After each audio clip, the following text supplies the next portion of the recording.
Okay, so I know there's definitely going to be some blowback from this video I make, but I really don't give a fuck because I believe in equal rights for every person.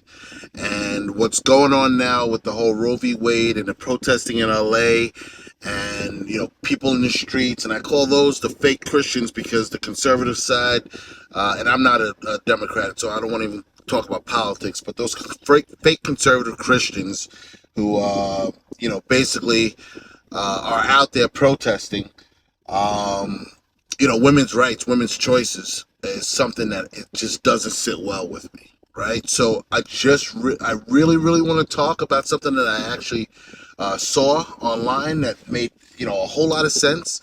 And one of the things that, that I believe that way that this thing can actually really, really come to a head is when we start, getting professional athletes across the country to start to stand up for women's rights.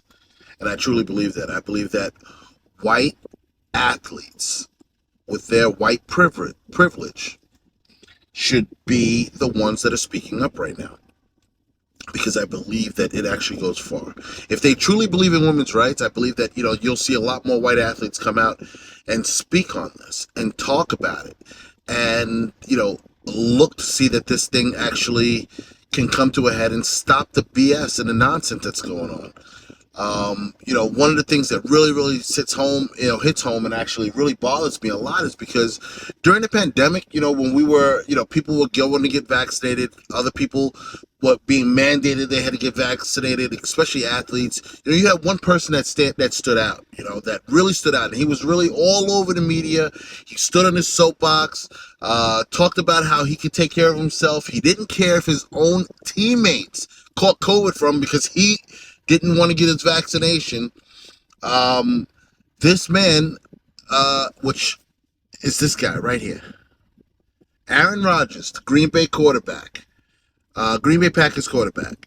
This guy stood on the soapbox on podcast after podcast, story after story, spewing his ivermectin bullshit and everything else that you could name. But yet, he really, really believed that it is his choice because it's his body. So my question to you, Aaron Rodgers, where are you now? Why aren't you getting on a soapbox for women? I want to know. I want to know, the public wants to know. So let me know, do you feel the same way now that women are out here their rights about to be taken away for their freedoms, for their body, their choice? Let me know, because I believe you're selfless and selfish.